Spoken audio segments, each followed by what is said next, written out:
We're watching 13 News, Kansas News Leader. You can get a taste of what the Flint Hills has to offer with the Flint Hills Feast. The State Agriculture Department's From the Land of Kansas program is behind the event. Sammy Gleason with From the Land of Kansas is here along with Ren Pacheco. She and her husband own Pacheco Beef. And you started this whole thing, Ren. This was kind of your brainchild. What led to the idea and what are you hoping to accomplish? So myself, as well as a food blogger, food and travel blogger, Lauren Greer, The Curious Plate is her blog, out of Denver. She's actually a Kansas native. She and I got together. We both love Kansas. We love the products that are produced here, and we wanted to highlight those products as well as putting a cooking demo together, of course, using our beef and sharing tips and tricks on how to cook beef. And we're going to grill a traditional classic ribeye, but we're also going to do a different cut that you might not expect to be used on the grill. So we're really excited about sharing that cut. So. You don't want to reveal it Not just yet. It's Not a top yet. secret it's thing. a secret. Is this the first year for this event? Yes, ma'am. Yep. Goodness. So how did you hear about this idea, Sammy? And did Ren call you and say, we want to do this, help us out? Yes, Ren came to me and she said, this is the perfect partnership, I think. What do you think? And I said, yes, it is.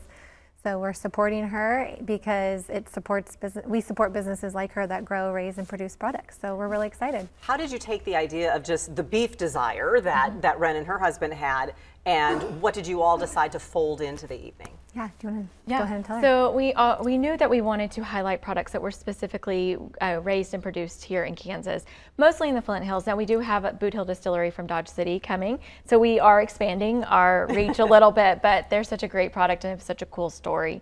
I really believe that those that are small business like ourselves have a story behind their products, and so bringing these other makers and growers in to highlight and share and talk about their products with a tasting through the evening to our guests, I think it'll just really be a fun evening. So we're tasting local products. Yes, in addition to that, what else can we experience that night?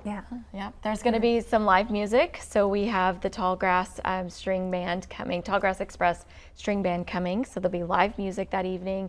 There's also going to be art because we're going to be at the Volland Store, which is in the heart of Wabunsee County, and they have some beautiful photographs hung right now that will be in the gallery. So it'll be art viewing, live music, artisan food vendors, as well as a cooking demo. What about that setting, the Volland Store, for folks who haven't been there? And I haven't, but I've heard so many people talk about it that I keep saying, we need to go, we need to go. Yes. What is so unique about the Volland Store? Oh, well, that's a really hard question to answer because it is such a unique building. It's a building that was a shell at one time. It was almost to the point of dilapidation, but Jerry and Patty Reese purchased the building. They brought it back to life. It is just a space for art and community. It brings people together. It is just a beautiful space that has a beautiful setting. You can't beat the views of the Flint Hills of Kansas, and so it's right there in the heart, and it just allows for a great evening. So. Sammy, how do events like this help accomplish the mission of From the Land of Kansas? Yes, so events like the Flint Hills Feast really support the goal of all of those members that grow, raise, and produce products in Kansas. So we're here to support. We have other events coming up too, Eat, Drink, Shop Kansas at Liquid Art Winery, where we'll have all of our vendors sampling and selling their products there too. So we like to be behind the scenes and support all of those businesses. Well, it is a lot of fun and it sounds fantastic. The Flint Hills Feast is coming up June 23rd, getting things started at 6:30 that evening at the Volland Store in Alma. Sample tastings, the cooking demos, you can find out that secret cut of beef, live music, art viewing as well. You can find the tickets from thelandofkansas.com. Get there through their website. I also will have a direct link to the ticket site on our WIBW.com page as well. Ren, Sammy, thank you so much for filling us in. Appreciate it. Sounds like an absolutely fun event. Yeah, thank you for having us. Yeah. We had sunny skies and mild temps to have a beautiful start to our work week. Find out what direction we go from here next in Jeremy's First Alert forecast.